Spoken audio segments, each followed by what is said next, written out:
Hi, everybody, and welcome to the behind the scenes art of Abe and the Amazing Promise. I'm the art director, Joe Spadaford, and here's Chuck Vollmer. Hello. And Chuck's the lead concept artist on this show. These are the color keys that we put together for the show, and it's also called a color script. And what it is when the director looks at these, he's able to see what the entire show is going to look like from a color point of view. And it gives him a good idea of where the happy moments are, or maybe some moments are that are sad or more dramatic. And this is just a real quick snippet of the show overall. And we work on these and try to get them ready to use for flat paintings as well. As you see in the center right hand corner is the painting that Joe eventually fleshed out into a full-blown flat, which is then used in actual production. But a lot of these little paintings, you may not actually see these in the show. You'll just eventually see the 3D models lit. Yeah, and the mentality with this kind of a show is to start off in a you're in the wilderness, you're in a dry, kind of not so pleasant place where the interview takes place, and then you zip back to where Abe was in the past, in the land of Ur, and he's in a pleasant little retirement village, and God calls him to leave that village, and then we zip into that documentary style of filmmaking, and for the rest of the show, a lot of times we're in that kind of wilderness. But I wanted to end the show on a happy note, and I wanted to end it above the clouds. Abraham coming to God, coming even closer to God, and presenting his son Isaac. I think it's got a nice up and down sweep, and again, I think it's just a funny show. This was a flat that I painted, probably midway into the process of making the show, when Lot and Abe come together and they have to make a choice between, um, do we go to Cana or do we go into the wilderness in the desert? And because Lot is and Abe are kind of uh, not at odds with each other, but pretty much going in different directions, and they realize, yeah, and the flat had to make it look as though the choice was obvious, and it had to read as a pan, which is that the camera whips one way and then whips another and goes back and forth. Um, so one side had to look like heaven, and the other side had to look like the most scary desert wilderness you'd ever see, like Death Valley. And and we needed the tricky thing about this one was, how do you divide those two worlds? And so we came up with like putting a tree line and a mountain line in between the two, and just kind of change the skyline in the background. We do a lot of this in the shows right now, and in the past couple of years, where we'll flesh out an entire background. I think in this particular shot, the only thing that was actually modeled were the characters and the cliff in the foreground. So you got to paint it up so it looks really believable, like as though it were actually a 3D element. We're gonna start off here by looking at Abe. Now Abe's a little guy, but he carries a big stick, and he was a fairly easy to design kind of guy. We've done a lot of shows that take place in the desert, you see, and it kind of takes place in that biblical time period, so we pretty much know what we're doing with this kind of stuff. But we tried. I think this was just a really humorous section of the show, and and when you actually see the final model of it, I mean, we approved the final model right away. We thought it was fantastic. So yeah, there's Abe. He's looking good. Welcome back, Reginald. Reginald, we haven't seen Reginald since Jonah, and we did a few little tweaks to him. One of the major things is that we took off the gear that he was wearing. He's no longer he's no longer got the riding apparel on him anymore, and and John made, I think, a few minor changes in his eyes and stuff. He obviously is no longer wearing his monocle anymore to look like Archie. But we needed a bunch of camels, and we said to ourselves, hey, we got a camel already. And he's a great little camel already, so why not? And we're debating about this, but we're not sure whether or not camels walk on two legs on one side or walk like a horse. But I heard from a pretty reliable source that camels will move their two right legs first and their two left legs second. So let's look that up. Let's Wikipedia that one. When we were trying to style the interview location, one of the big things John Waba wanted for me to push for was hard, rocky environments. He wanted sharp edges. He didn't want anything soft or hilly like we've done before. He wanted an environment that looked very unfriendly. And so I did a little bit of research. I looked at the mountains in the area. John is actually he lived not far from the area. And he really pushed for a sense of authenticity in this show. And so, I mean, these are greatly stylized, but they still capture the flavor of a rocky Middle Eastern desert.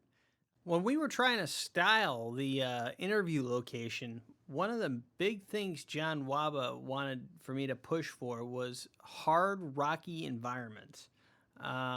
He wanted sharp edges. He didn't want anything soft or hilly like we've done before. He wanted an environment that looked very unfriendly. And so Michael Spooner was the designer of Booboville. We wanted to make a town that had that kind of old 1800s feeling. And this is a town full of people who kind of do things fairly quickly.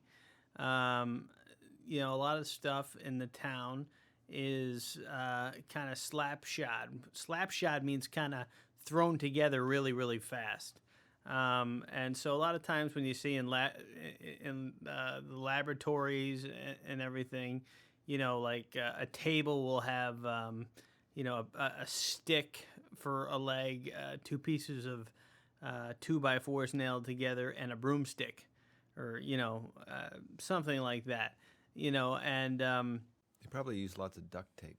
and we used a lot of duct tape. We used a lot of gum. We used a lot of rubber bands in order to get things to hold together, rather than nails, because who has time for nails? I mean, really. But this nice little painting here was done by Chuck here, and designed predominantly by Michael Spooner. And we actually, a lot of these buildings are what you'd like to call modular. Modular means that you can use them over and over throughout the set. And if you look closely enough, the windows and a lot of the doorways are actually hand painted. So they're not even real textures except for like a door handle. And so they're quick time-saving devices, but they actually look very much, they kind of harken back to those old 2D times. Here we've got Larry as Jock Cuke, and he has his science inventor glasses on, which are fun designing, which are kind of a combination of goggles. And I don't know if any of you've ever been to the eye doctor, and they have you look in all those little lenses, and they're always pulling things from the left and the right and having you look at this. Is this one look better, or this one? Number one or number two? Number one, number two. So that was Can we kind of check that again? So that was what this was kind of based off of, and I'm looking forward to seeing this in the show. This is a flying contraption in the Blenders in Boo Booville segment, and this one was a lot of fun to design. It kind of took me back to when I was a kid watching the Little Rascal TV series, and always enjoyed how those kids took anything they found and cobbled it together into some sort of go-kart or boat or whatever, and they'd throw everything in there, including the kitchen sink. So this was a lot of fun to design. We also took a lot of influence from the steampunk kind of adventure styles. And for those of you who don't know what Little Rascals is, it's a TV show that was on in the 1930s. This is the interior of Luxendonia. We actually wanted to do something that was way, way more playful than we've ever done before. We wanted to start you off into this dark, dreary place where it seems a little bit scary. But as soon as the light clicks on, all of a sudden, all these wonderful, imaginative, playful-looking machines and inventions come back to life, and the lights come on, and the colors are rich, and this is the most rich and beautiful place in the film. And we have the little Broombas on the ground sweeping up. As you wind them up, you sweep up all the dust and dirt, and and the little propelling Zeppelins going by. And I promised Brian Roberts in our last show, because he couldn't have a train. I said, well, I'm training that next show. I don't care how we're going to do it. We're going to get a train the next show. So we got all these little train tracks going above and below on the ground, that Larry will have to hop over by. And this is all being invented by Leon Meringue. And, and this is kind of where we get a sense of his imagination, his thought process, and how he's not bogged down, and nothing in this place is slapshod. Even that big blue thing that looks like a tuba coming out of the top, that's a washing machine. Now, earlier in the film, we see Larry's version of a washing machine, and it's a sloppy little, like, wheelbarrow, or I'm sorry, not like a barrel of some kind that just kind of shakes and hobbles and falls apart. This thing will actually dip the clothes into a barrel, pull it out, put it into a furnace, heat it up, and put it into a back room. Leon tends to think about every little factor that makes a good invention a good invention. He doesn't cut any corners. He's patient in the design of it. Yeah. Patience is the key in this show. This is a painting that I did for the Blunders in Boo Booville, and it's the little cottage where Jock Cuke works, and this is more of towards the end of the show where they've planted the sunflowers, and you've got the beautiful sunflower fields all around them, and this was a fun painting to do. It's just a great little drawing, and it was just a lot of fun. I could enjoy living there, I think.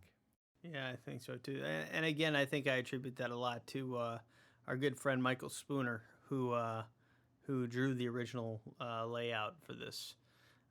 John Waba, our director, wanted the town to have before you entered into the town, you go over this old kind of dried up kind of reservoir that used to be like some sort of a water canal, but it's like I said, dried up at this point, and you can still see the remnants of the wall and everything, but flowers and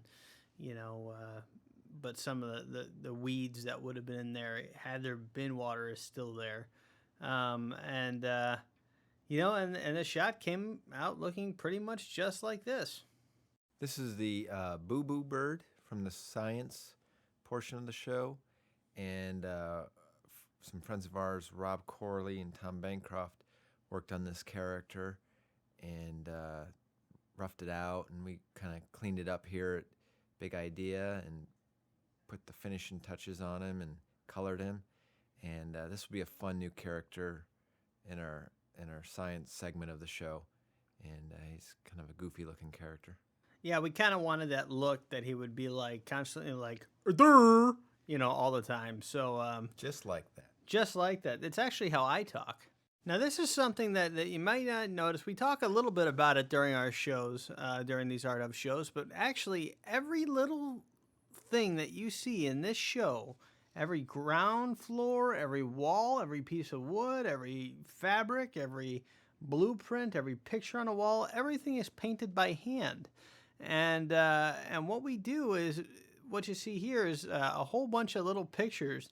Now, those pictures are actually quite big, but they serve as like the wood floor, the walls, the different types of wood, a more polished form of wood, or a more rugged form of wood, a type of metal that has rivets.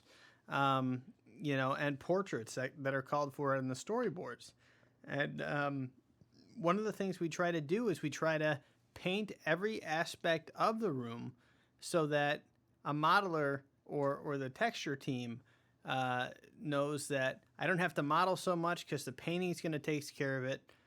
They put what's called a bump map, which means that the dark parts of the painting go down where the light parts stick up a little bit. So it looks modeled. We did this a lot on the Pirates Who Don't Do Anything movie.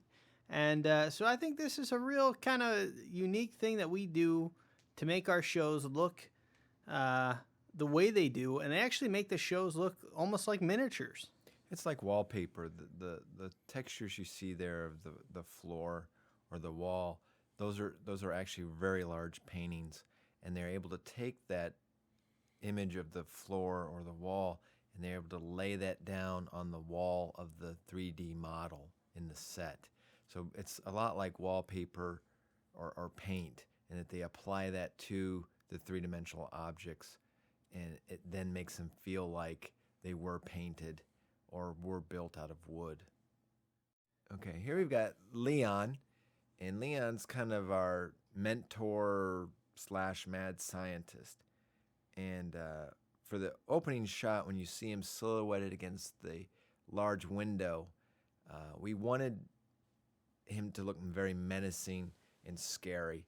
So we were trying to think, what could he be wearing that in a silhouette form might look scary or dangerous? And eventually, Joe and I came up with the idea that he would be wearing a almost like a robe or something that would be fur-lined, and it'd feel kind of spiky in the silhouette form, but when the lights come up, it's just basically a big fur jacket. It's like an evil porcupine surrounding his neck. So thanks for joining Chuck and I on this behind-the-scenes art commentary. We hope you enjoyed the show and watch a whole bunch more. It's been a lot of fun, and we'll see you next time.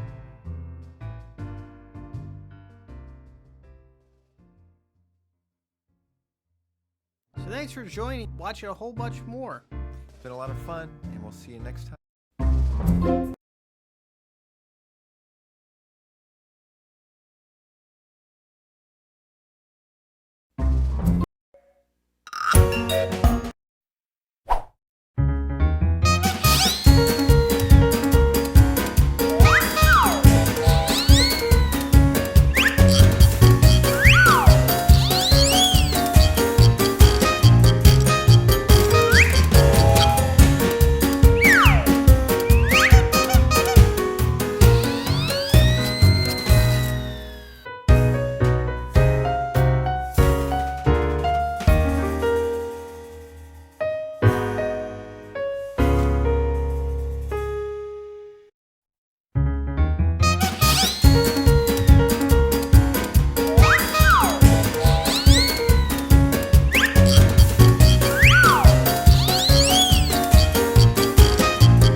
Hi, kids! Welcome to Abe and the Amazing Promise trivia game.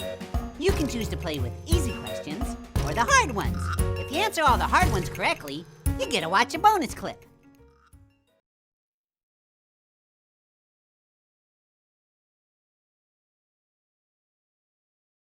I know just how you feel, Sammy. It's just like me and the cookies. I can practically taste those chocolate chips now.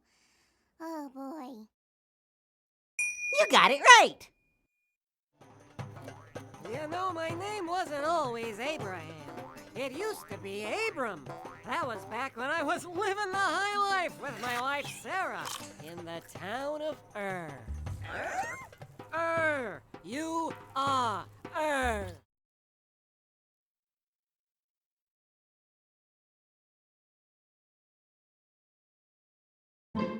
Sorry, wrong answer.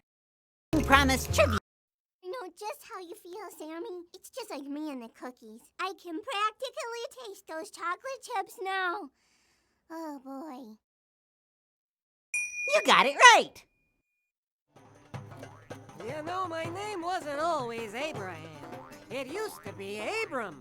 That was back when I was living the high life with my wife Sarah in the town of Ur. Ur. Ur. You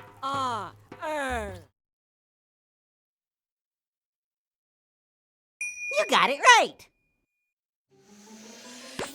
Your glue, Jacques. What took you? Maurice, this stuff needs hours to dry. I don't want to wait.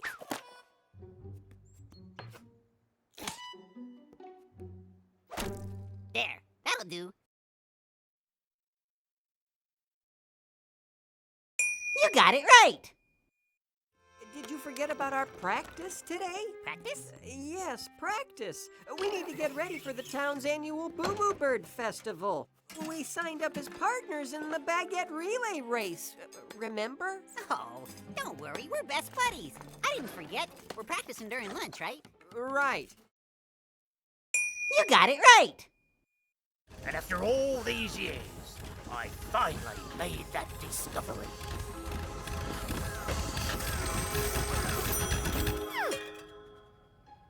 What is it? That's it. What, the sunflower seed? Yes. That's not a discovery. It's a snack. You got it right! Enthusiasm without knowledge is no good. Haste makes mistakes. Haste makes mistakes? Impatience can lead to disaster. That sounds familiar.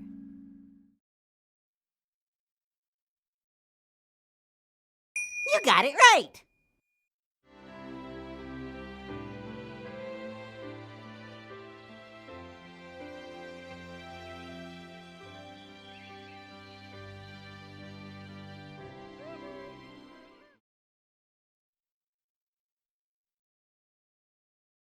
You got it right!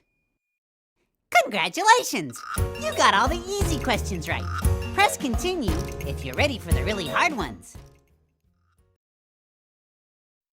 Then God made good on his promise. And sure enough, Sarah gave birth to a baby boy. The baby God promised 15 years earlier. Isaac.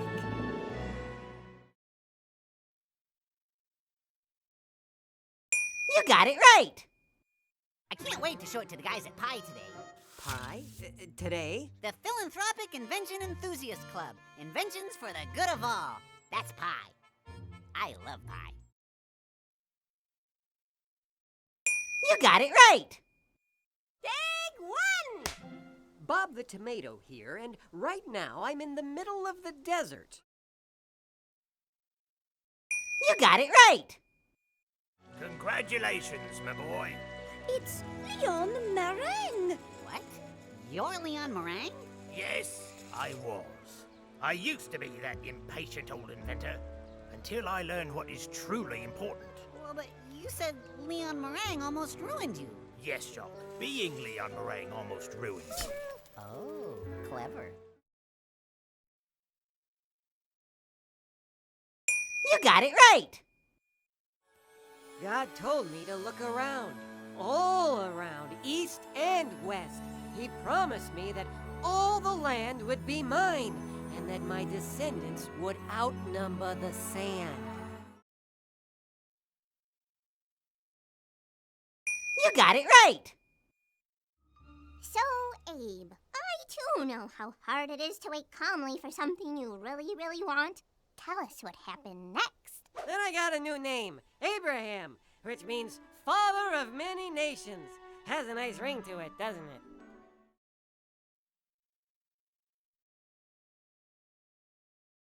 You got it right! Interesting fact. The average sneeze travels at a rate of 100 miles an hour. In 2003, Dirk Evert of Grunholz, Germany clocked in at 150. Way to go, Dirk. Danke. You got it right! Congratulations! You got all the questions right. Now you can watch the bonus clip.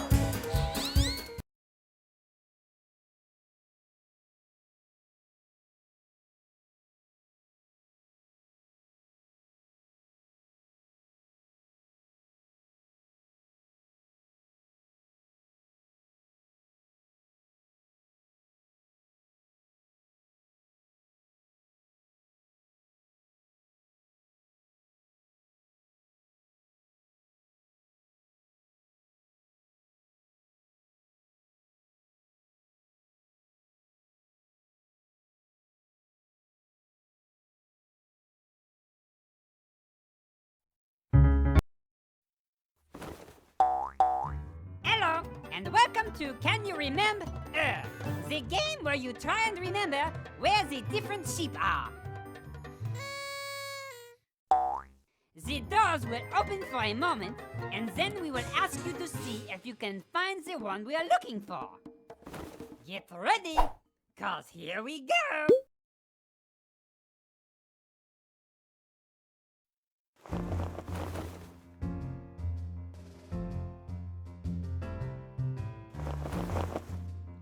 Where's the sheep with the sunglasses on?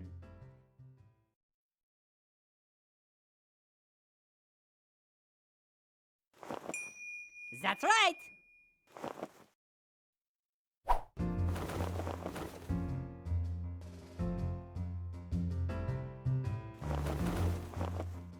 Can you remember where the guy with the ski cap on is? Sorry, let's try from the beginning now, shall we?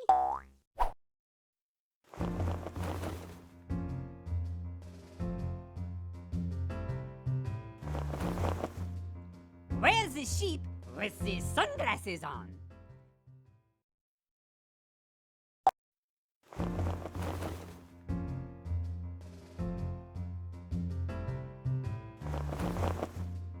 Where's the sheep with the sunglasses on?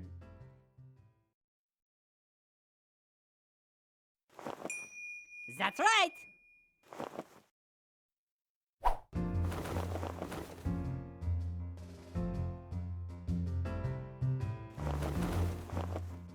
Can you remember where the guy with the ski cap on is? That's right. You found him.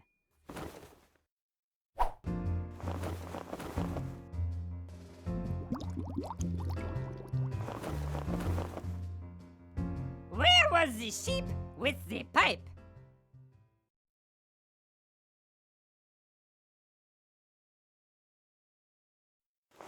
That's right! You found him! Congratulations! You found all the sheep. Now you can watch a bonus clip.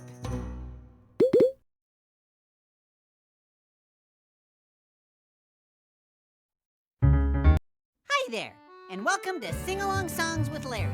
You can choose to sing along with me or by yourself. Hi there, and welcome. Hi, kids. I'm Larry the Cucumber. You can choose to read along with me or read by yourself.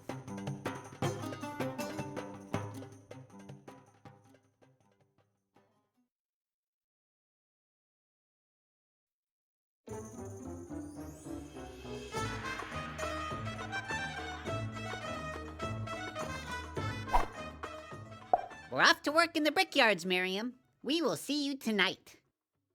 You'll watch the baby again for us, won't you? Whispering, I'd rather be playing by myself in the Nile. Of course! I'll do it for you, Mom. That's my girl.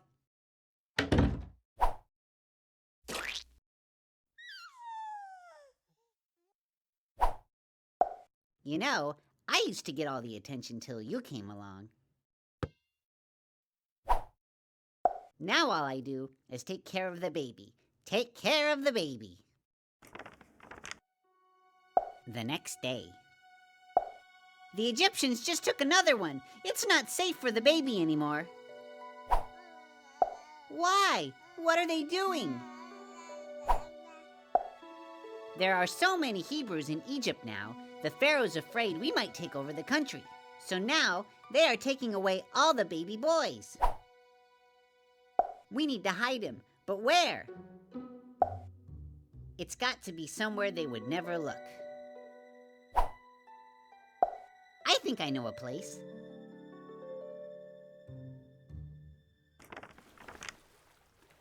Later. Private Princess Swim by order of the Pharaoh. All right, little guy. We've got to be very quiet. Shh. We must stay quiet. Oh, no. What's that? It's like a totally cute baby. I will name him like Moses and totally keep him. So, how do you like to take care of these things? If it pleases your majesty, I think I could find somebody to take care of this baby. Moses. Excellent. Now bring him back to me when he can like walk, talk, and stuff. And if anyone is like mean to him, I'll have his head. Later at home, and the princess said you could stay home and take care of him. You don't have to work in the brickyards anymore. God answered our prayers. Our little Moses is safe. Miriam, we're so proud of you.